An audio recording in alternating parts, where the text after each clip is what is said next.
My name is Jackie-Kiang. I am 54 years old. I have she, her pronouns.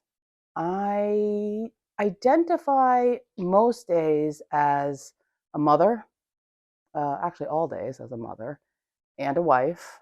And the majority of my day is spent being a primary care doctor, primary care physician. So that's one of my core identities. I've been a primary care doctor for 23 years. I also identify as an American-born Chinese person. I am also the daughter of immigrants. Both of my parents immigrated from Asia, from different countries. I identify as a lesbian, and I strongly identify as a woman. When I first came out, when I was 21 years old, I chopped off my hair immediately, really short. I rejected everything feminine in appearance, and I've continued in that way. I am classically gender non-conforming, although I strongly want to hold on to this she, her woman identity, because I feel like I have every right to be called a woman and to be a woman and be as validated as a woman as somebody who dresses in a very feminine way and dresses in traditionally female attire. So that's why I do hold on to the she, her, although I think if I were 21 at this point and the way I present myself in the world, I probably would change my pronouns and be, non-binary. When I think about like who I am in this world, I'm also an avid pickleballer. I'm an Alamedan. I feel very aligned in the community here in this city that we've lived in since 2008. I am also a member of a really close friend group. I belong to a nice community of friends that we all live in the same city, and we're all moms, and we're all women who love women. And so that's also a great joy in my life. Like when I was coming out and I was young in my early 20s, I was a dyke, I was a butch dyke, cut the hair off, wear the combat boots. And I aligned with people that were also like myself, who'd just newly come out, right? And people that were really embracing being queer. I grew up in LA. And so my community was other queer, newly out butch dyke lesbians, and of all different ethnic backgrounds, races, all different backgrounds. There was a lot of comfort in people being in that same stage.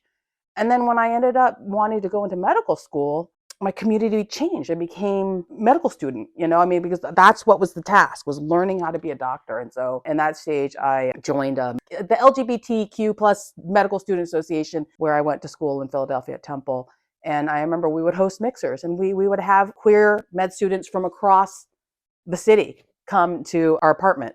I lived with a gay man. He was a dental student, and we would have all the allied health professionals. And that's where I met, some really dear friends that went to other medical schools in Philadelphia. So nowadays, all my friends are just either moms or doctors. That's my community. Sometimes I do actually even forget that I am queer because it's just a non-issue at work. I work at Kaiser, in Oakland, and it's just most days, some days actually, it is a little bit of a challenge, but most days it's actually just a given that your primary identity has nothing to do with your sexual preferences or who you love at home. I don't know why I want to present myself the way I present myself, but all I know is this is what feels right for me. The way I cut my hair, the clothing that I wear, I don't know how else to present myself that doesn't feel inauthentic. It feels authentic to be the way I am. To put a long feminine haircut on me feels like a costume, feels like a farce. When I say that I would identify as non-binary, I mean that I just don't want to be a man. I actually don't. I love being a woman, but I guess what I would love is just permission to look the way I look without being questioned about it. Because it's painful. I am stopped all the time. Olivia, my wife, knows I'm stopped all the time going into bathrooms. The bathroom confrontation is very painful for me, especially in airports outside of California. I actually ask one of my assigned female at birth family members to come with me to the bathroom because it reduces the confrontations. Because if I come in with somebody else, that other person obviously knows it's a woman's room and they are allowed to be there. And when I come in with them, I'm also allowed to be there. I was stopped at my own work. I was questioned in my own medical office building about whether I was choosing the right bathroom. I just get tired of it. I do think in the perfect world, it just wouldn't be labeled. It wouldn't matter. I mean, it just wouldn't matter. The clothing wouldn't be gendered. The bathroom wouldn't be gendered. The way you walk and talk and sit and hold yourself wouldn't have to fit into this binary of classically female or male. And that, I guess, is what I'm hoping for. I actually don't think that we need to change the labels. I think we need just to change the acceptance of humanity. Like, humans are humans, and they're allowed to express themselves the way they want. And I think that's the thing that I've learned the most about being a doctor, is that the variety and the heterogeneity of human experience and behaviors it's really infinite. So that's what I would wish. So I don't think I ever told my parents this because it was something that like I didn't think was super important. But when I was in my junior year of high school, I had recently cut my hair short, like way shorter than it is right now. I started to wear baggier clothes, like more masculine clothes. I was like experimenting with my style. And I was going into the bathroom and there was this group of guys behind me and they started laughing and they were like, "Dude, that guy is going to the girls' bathroom." And I was like, "What?"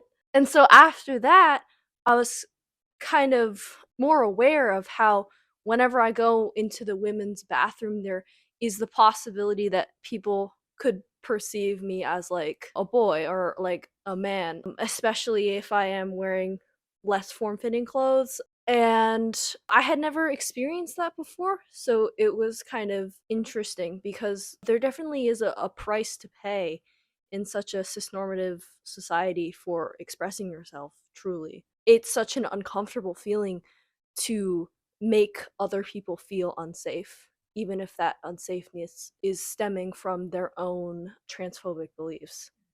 Yeah, I mean, the bathroom thing happens to me at least monthly, at least all the time. It happens all the time. I've had women scream. I've had women go to the manager of the restaurant and try to get me out of the restroom. I've had angry confrontations, and it just feels so insulting. It just feels so, oh, like, it's like, I just want to say, I can read. I'm literate. I am very aware, I'm very aware, and I'm not doing anything shouldn't be doing, and it's jarring. It's definitely jarring.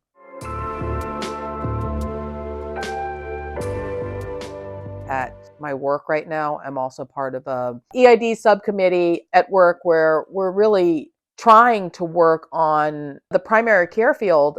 I feel like I have to be part of a solution where patients get care that's very culturally sensitive, that's sensitive to their gender expression, that's sensitive to their unique needs. So I'm very much a part of an out and proud community at work. And I have frequently been told by patients that they can't believe that they get to have a doctor that looks like them, that understands them, and they feel safe and heard. And I can't tell you how many times I've actually been in an exam room with a patient and they've said horrific things of how doctors treated them really differently and really with the lack of understanding of who they are. And basic things, very insensitive questions about needing birth control. Well, I'm sorry, I don't have a uterus, or I'm sorry that my partner doesn't actually have an ability to impregnate me. But had you asked about these things, it wouldn't come out that way. And so I really feel that being actually queer myself has been a blessing, I think, because it gives me an ability to know what it's like to be not in the mainstream, to be in the minority, to be not seen the way that most people are seen. I really feel it's been an important part of my life.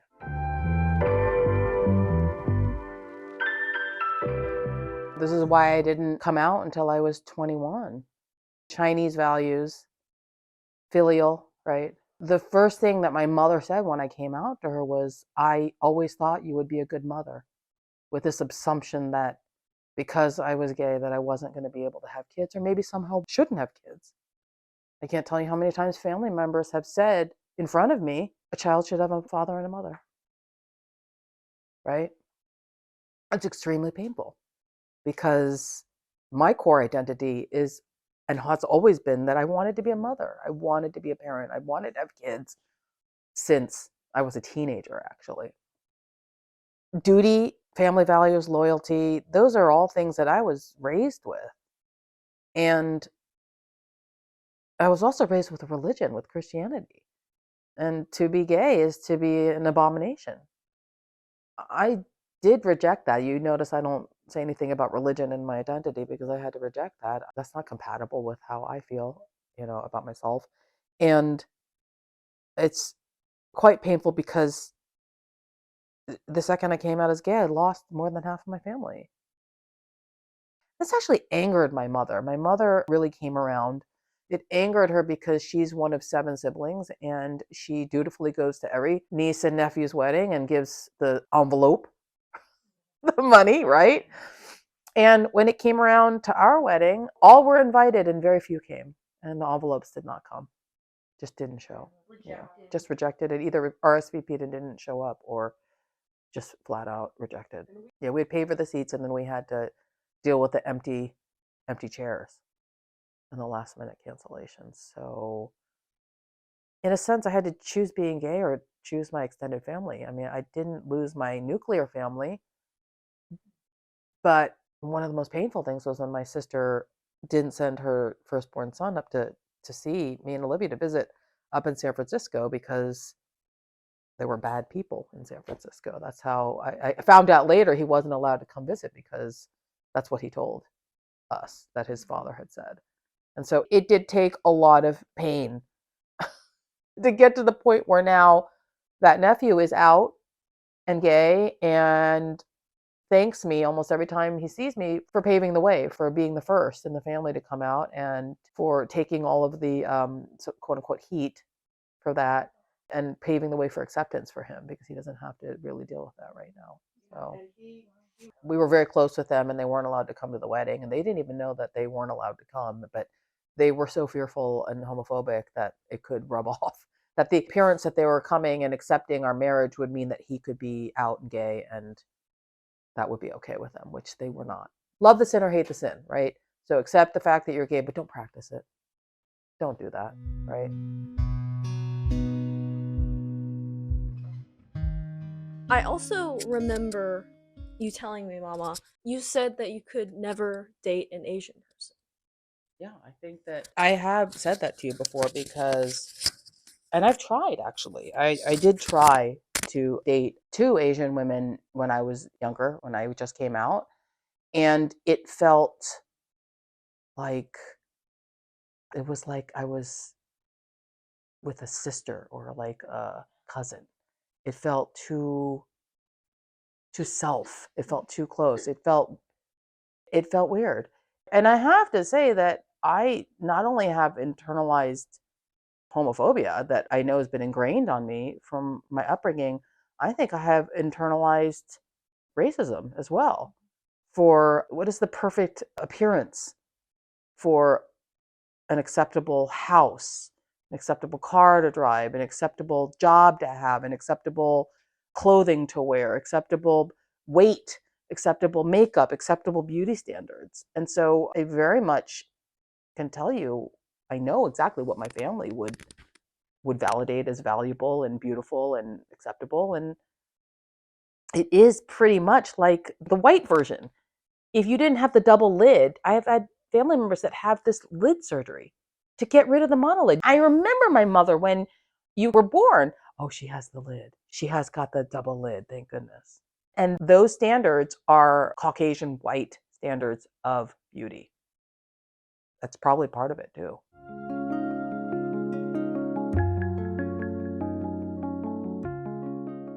To have dear friends that really understand you and your identity as a mom that's raising children in a 2-mom family in the Bay Area, that shared understanding and that support and camaraderie has been really important.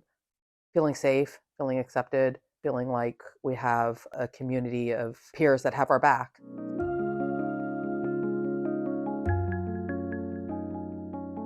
Oh, well, you kids and my marriage.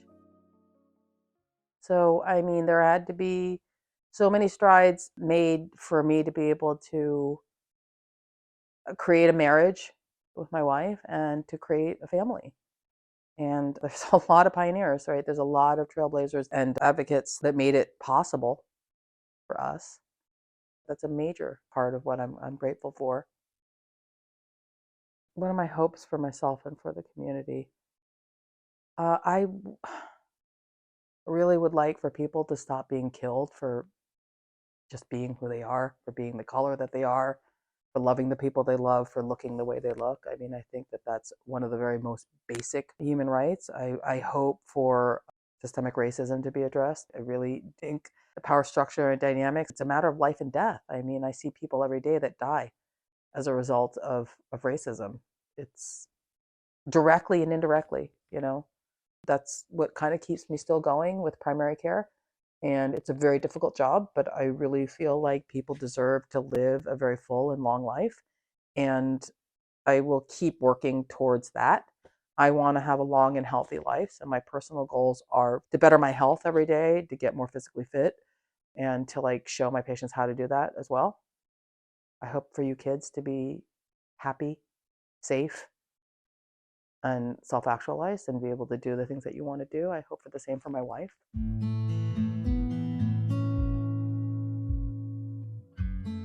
I'm Olivia Higgins. I'm 49 years old, and I guess my identities are I'm gay, I'm cisgender, I'm white, I'm a Californian, I'm also from Philly, I'm a mom and a wife and a sister. I mean, I looked at this question and it's interesting to think about intersectionality as like a white cis person, right? It's different than I think being somebody who might be Christian and also a person of color. And I was struggling with the question of like how my intersectionality sort of overlaps. I mean, the only thing I can really think about is about my intersectionality between my profession and being gay. I have been an LGBTQ activist for my whole career. So there's obviously a lot of overlap and personal spice that I bring to it when I think about my activism. But I don't know. As a white person, I don't really think about my race as much. I mean, that's just sort of the reality of it. That's part of the privilege, right? Is that I don't have to think about it or I'm not forced to think about it. And so I sort of struggle with this question a little bit, to be completely honest.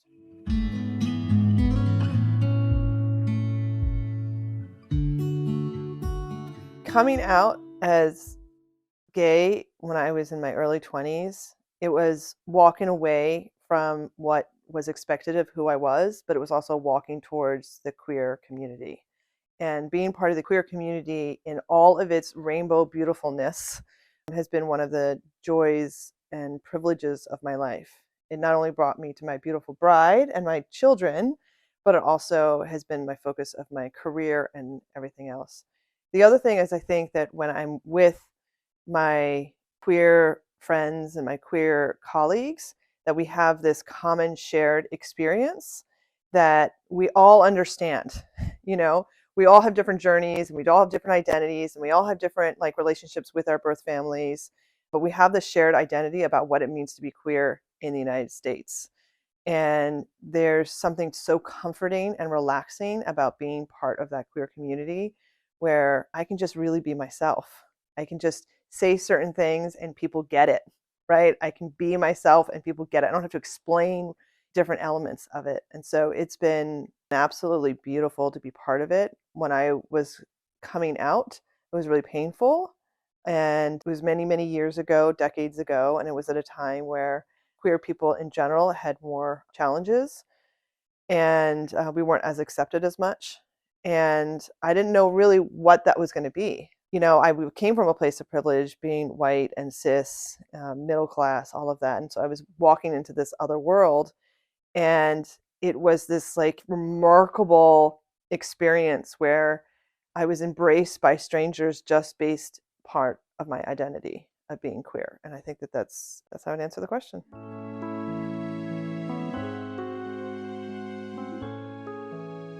How I got started being an LGBTQ activist or a queer activist was actually in my undergraduate career. So this was in the 90s. And I was getting my undergrad degree at Temple University and I was getting a teaching certification. we took 2 classes we called multicultural education and also gender in education. And basically it was like how to teach a class of many different people from different cultures and then also about gender. Neither one of those classes had anything about gay and lesbian. Not one mention, not one article, not one book, not one class discussion, nothing. And so I was floored.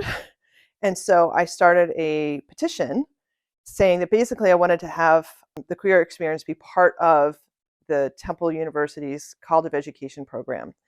And I had went around and it was old school, right? It was paper and pen. So I had to go up to people and just say, this is what the situation is. Do you want to sign it? And I realized at that moment that there's people who I thought were my friends who thought I didn't care that I was gay and they wouldn't sign it. I went up to professors and there was a bunch of professors who would sign it. And there was other professors who actually kicked me out of her office and then went to her classes and said, nobody should sign Olivia's petition. And it was this moment of like, holy shit, like I didn't think this was going to be a big deal. I wasn't telling them what to say. I was just like, let's have an article. Let's have something. So I finally got maybe like 120 so signatures and I brought it to the head of the department. She was really supportive and she invited me to present it to the diversity team. So all these tenured professors. And so I put together this whole packet and I presented it to the team. And then I was invited to be the first student on this diversity team that was made up of all professors. So that's all positive, right? Because I made real change. They took a look at the curriculum and they added it into the curriculum. And then at graduation, I won Most Outstanding Student. And then about a year later, I won like an important alumni. And so if you go to Temple University, there's my picture and kind of what I did, a little bio of what I did there. So that was an example of something that was really hard, really difficult. I was yelled at and screamed at a bunch when I was trying to get the petition signed, but it ended up making a real change. And that started my entire career in being an activist for the queer community.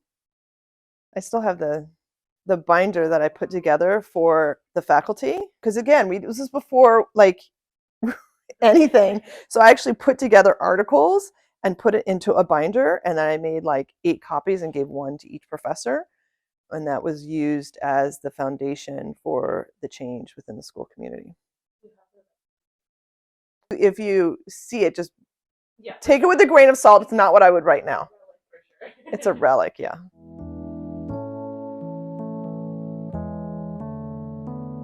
And I think of my hopes and dreams for the LGBTQ community is that the work that I've been doing for the last 20 years, it's laughable because it's not needed to be done, right? Like, for example, I have spent months and years of my time talking about bathrooms in schools.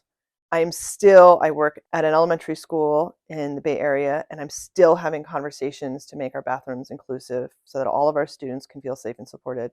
And I'm tired of it, frankly. I'm really, really tired of having the same conversation for basic rights and supports for our young people. And so if I think about the most innocent members of our community, which is our youngsters, our 4, 5, 6, 10-year-olds, who are LGBTQ identified or have family members or who are allies or who will one day be LGBTQ and they just don't know it yet. If there's somehow that we can make a safe place for them within their school and within their community, that would be an ultimate dream. Because once we protect them and we provide education and support to them, they are the futures, right? That is the future. Those are our future politicians and our future teachers and physicians, mothers and fathers, and et cetera, et cetera. And so my dream is to have a safe place for those youngsters. For me personal is to keep working in schools and getting to do things in schools that's beyond just LGBTQ, frankly. Like, I love doing LGBTQ work in schools. It's what I've been doing forever. So there's so many other ways that I want to help our young students and supporting them through all of their life's journeys, not just the LGBTQ piece. But so much of my time has been taken up advocating for some basic rights that I haven't been able to focus on other concerns and issues that our students have.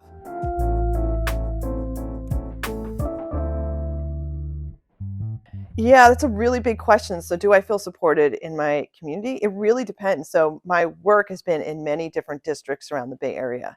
And every district is like its own family with its own sets of challenges and skills and resources. And so it really depends on which district, right? My current district, I feel like my administration has been very, very supportive. Most of my teachers have been really, really supportive. And time will tell with our families, right? Time will tell with how our families react to some of these changes. And the changes are coming. Like, I can't be part of a school and not help advocate for change and progress. It goes against every fiber of my being. And so we'll see. I'm supported in some ways, but it really depends on the district.